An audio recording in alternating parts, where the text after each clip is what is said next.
Assalamualaikum warahmatullahi wabarakatuh. Nama saya Rara Tri Kencana dari kelas 2 MNPA Manajemen Pagi Universitas Internasional Batam. Jadi kali ini saya akan menjelaskan sedikit tentang UTS pengantar akuntansi, yaitu ada jurnal umum dan buku besar. Nah baik, yang pertama itu adalah jurnal umum. Nah dari soal pertama kita bisa melihat bahwa Palmer ini menyetorkan modal berupa uang sebesar 50.000 dolar.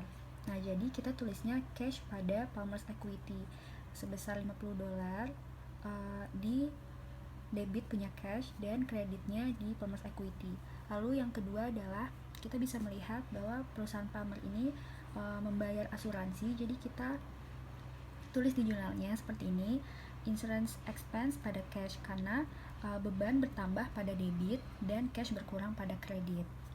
Lalu cash dan fees earned. Nah, jadi dia itu mendapatkan uang dari hasil penjualan, jadi kita tulisnya cash pada fees earned. Nah, cashnya itu kita tulis di debit dan fees earned-nya itu kita tulis di kredit. Lalu ada soal juga yang cash dia menerima tapi unearned fees, jadi kita tulisnya cash pada debit karena selalu cash bertambah itu adanya di debit. Nah lalu earned fees-nya kita tulis di kredit. Supplies dan account payable. Nah supplies ini kita membeli barang tapi mengutang, jadi kita tulisnya supplies bertambah di debit 8.200 dolar, dan account payable ini utang kita tambah di kredit sebesar 8.200 dolar.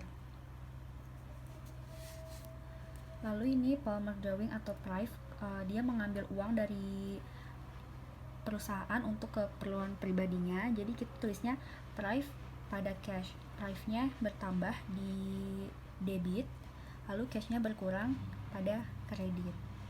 Nah seperti itu. Advertising expense-nya juga karena dia ada beberapa, jadi advertising expense-nya kita tulis di debit, utilities expense-nya kita tulis di debit juga karena ini dia sama-sama membayar. Nah jadi karena sama-sama membayar dia bertambahnya di debit. Nah cash-nya itu berkurang, jadi kita masukinnya di kredit. Hasil pertambahan 775 dan 600 dolar ini jadinya 1.375. Account receivable, income summary juga seperti itu, kita tinggal memasukkan dan memikirkan itu apakah di debit atau di kredit. Sama seperti yang lain-lainnya juga seperti itu.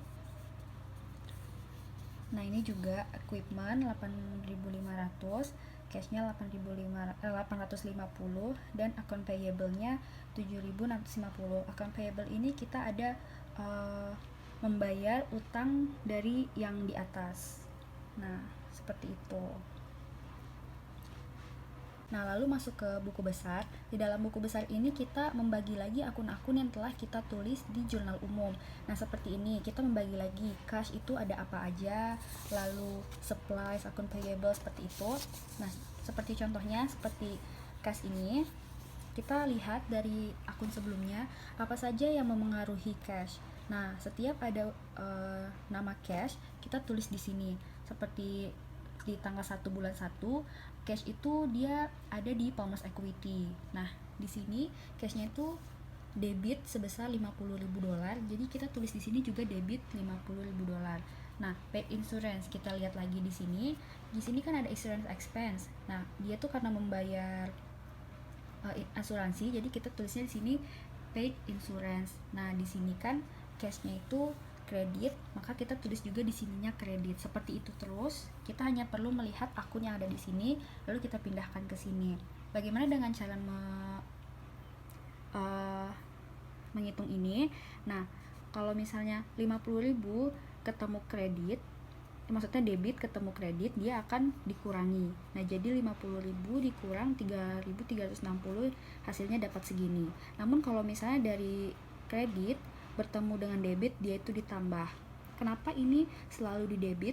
Karena selagi hasil yang di sini tidak lebih kecil dari yang di sini, kita akan menulisnya di debit. Kecuali kalau misalnya di sini sudah lebih kecil dan kredit di sini sudah lebih besar, maka kita harus tulisnya di kredit sini.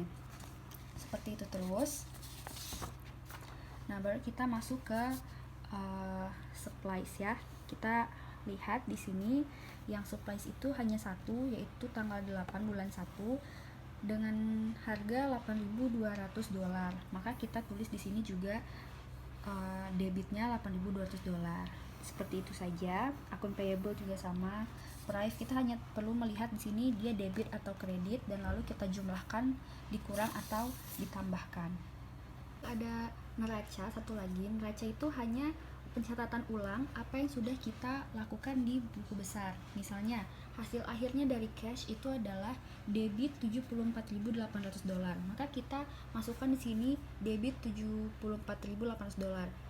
Selanjutnya juga seperti itu.